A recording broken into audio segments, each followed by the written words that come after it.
ஏல பூபதி, களவாணி பயலே, தண்ணி தொழில கள்ள தூக்கி போடுறியே, உனக்கு என்ன புத்தி கேட்டு போச்சா என்று கத்தினாள் அவனது அப்பத்தா சொன்னாம்பா. கோபத்தில் செய்வது எறியாது சீரக்கற்களை பொறுக்கி தண்ணிக்குள் போட்டு கொழுந்த 15 வயது பூபதி திரும்பி அப்பத்தாவை முறைத்து பார்த்தான். கிழவி, மரியாதையா இங்கிருந்து போயிடு, இல்லைனா நடக்கிறதே வேற என்று உச்சத்தின் கத்தினான் பூபதி. அவனது வார்த்தையில் தீயில் போட்ட கல் உப்பை போல் விடுத்து சிதறியது.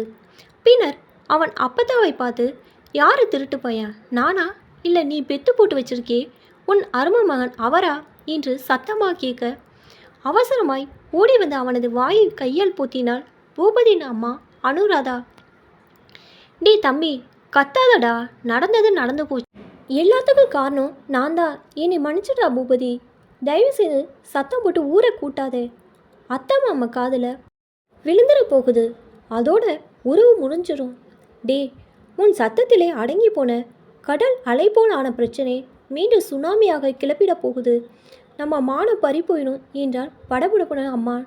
அவளது பேச்சில் பயமும் பதட்டமும் தெரிந்தது. ஊர்லேருந்து புறப்பட்டு வந்திருக்கும் அண்ணன் அன்னைக்கு அவளது குடிகார கணவனின் அட்டகாசங்கள் தெரிந்து விடுமோ என்று ஏற்கனவே மிரண்டு போயிருந்த அம்மா அனுராதாவின் கண்கள் மகனை பார்த்து கெஞ்சின. அந்த தாயின் பார்வைக்கு அடிபணிந்தான் மகன். இருப்பினும் அம்மாவே வெறுப்புடனே பார்த்தான் பூபதி. ஏமா, பாவம் ஒரு இடம், பழி ஒரு இடமா? பெத்த புள்ளன்னு கூட பார்க்காம உன் புருஷனை காப்பாற்ற என் மேலே திருட்டு பழியை போட்டுட்டியே, இது உனக்கே அசிங்கமா இல்லையா என்று சொல்லும் பொழுது அவன் கண்களில் வழிந்த கண்ணீரை கண்டு குற்ற உணர்வில் துடித்து போனாள் அம்மா அனுராதா. சற்றென அவனது கைகளில் தன் முகத்தை புதைத்து அழ ஆரம்பித்தாள் அனுராதா. வெகுண்டான் மகன். போதும் உங்கள் நடிப்பு என்று சொல்லி அம்மாவை பிடித்து தள்ளினான் பூபதி. கெஞ்சினாள் அம்மா. டே தம்பி, உங்கள் அப்பா இப்படி குடிக்கிறதுக்காகவும் சூதாட்டத்துக்காகவும் உங்கள் மாமா பரிசிலிருந்து காசை திருடுவான்னு நான் கொஞ்சம் கூட எதிர்பார்க்கலடா. உண்மை என்னவென்று உங்கள் அத்தைக்கு தெரிஞ்சா அதோட விளைவு ரொம்ப அசிங்கமாக போயிடும். அதான் அவசர தேவைக்கு நீ எடுத்துட்டேன்னு பொய் சொல்லி சமாளிச்சிட்டேன்.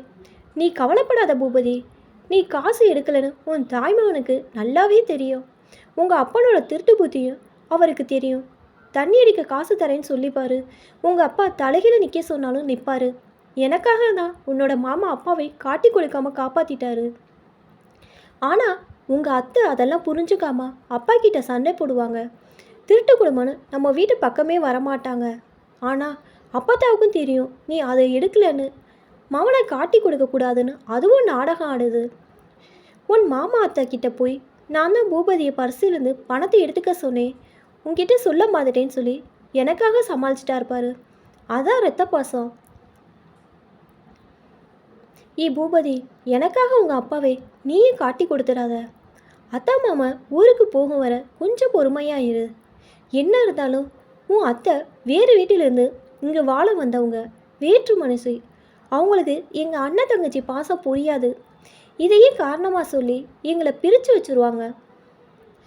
நான் செஞ்சது தப்பு தாண்டா, எனக்கு வேறு வழி தெரியலை என்று கதறி கதறி அழுதாள் அம்மா. வாய் விட்டு சிரித்தான் மகன். அம்மா, நீ தான் என்னை புரிஞ்சுக்கல. நான் செய்யாத குற்றத்தை செஞ்சதா பொய் சொல்லும்போது என் மனசு என்ன துடிச்சிருக்கும். அதை பற்றி யோசிக்காத உங்களை என்னால் என்றைக்குமே மன்னிக்க முடியாது. ஆனால் வேற்று மனசு சொல்லி உங்கள் கண்ணோட்டத்தில் தள்ளி வச்சு பார்க்குறீங்களே அந்த அத்தை உங்களை மாதிரி கிடையாது, ரொம்ப நல்லவங்க. அவங்க என்னை கூப்பிட்டு, தம்பி பூபதி, நீ வருத்தப்படாதே. நீ காசு எடுக்கலைன்னு எனக்கு தெரியும். உன் நிலைமை எனக்கு புரியுது. இனி நீ இங்கேருந்து படிக்க வேணாம். குடிகார அப்பா அவரை காப்பாற்ற உன்னையே பலியாடையாக்கும் அம்மா. இவர்களோடு நீ வளர்ந்தா உங்கள் அப்பாவை போல் குடிப்பதற்கும் அம்மாவை போல் நாக்கூசாமல் பொய் சொல்வதற்கும் கற்றுக்கொள்வாய். ஒரு உண்மையை மறைக்க எத்தனை பொய் சொல்கிறார்கள். அந்த கெட்ட பழக்கம் உனக்கு வேண்டாடா தம்பி.